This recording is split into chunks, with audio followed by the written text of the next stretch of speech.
Welcome back to La La Land on CRN Digital Talk. I am Brett Chapin, and we're talking with the very talented Los Angeles artists, Brett Ryback and Daniel Franzese. If you have any questions for either one of them, go ahead and give us a call at 1-800-336-2225. And Brett, you got a pretty big event coming up here on November 14th. Tell us about it. So I write for this blog, crazytownblog.com, and we have decided to do a live version of the blog at Joe's Pub on November 14th, Monday, November 14th.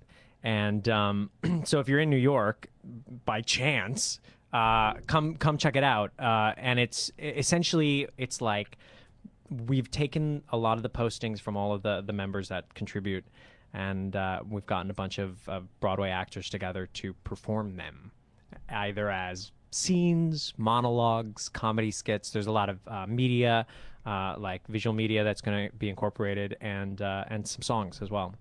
That's great. So it's kind of like a variety cabaret kind of thing. Exactly. We've never heard of anything like this before, that like a blog being performed live. We kind of wanted like the Huffington Post on stage. Like that's sort of what we're envisioning. So however that envisions in your mind, that's probably what it's going to look like. That's a crazy idea. That's like something unusual, you know, something you don't see every day. That's great. We're hoping that it goes off well.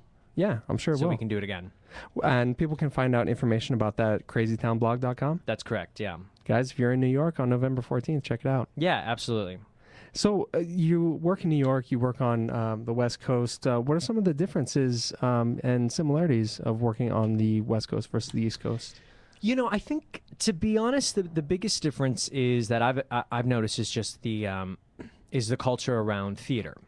You know, that the West Coast has obviously a very film-centric idea of what's important, I suppose, and the East Coast, you know, just there's just a lot more theater centric stuff happening there, and so you're dealing with you know, in New York, it's like the amount of people that can, you know, do a time step on a dime is just amazing, and like belt an E or whatever.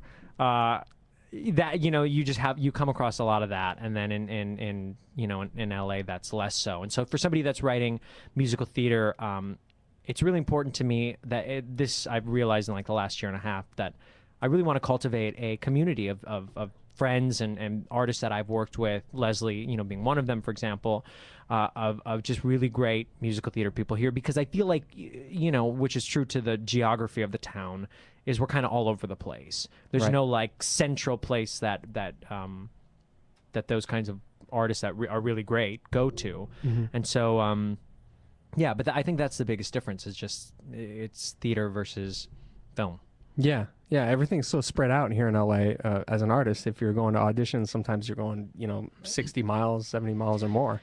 And you don't see the same, you know. It's amazing when you're in New York, the amount of times you can bump into somebody randomly on the subway. Yeah. You know, and you know, and that to me doesn't tend to happen a lot in LA.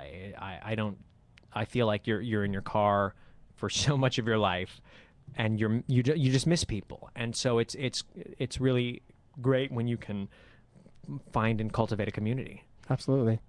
And you know, as far as you're talking about how theater is a little bit more, it's a little bit bigger in New York, and we've talked a little bit on the show about how theater gets, I don't know if respect is the right word, but it's a little less known here in LA, because LA is film town, New York's a theater town.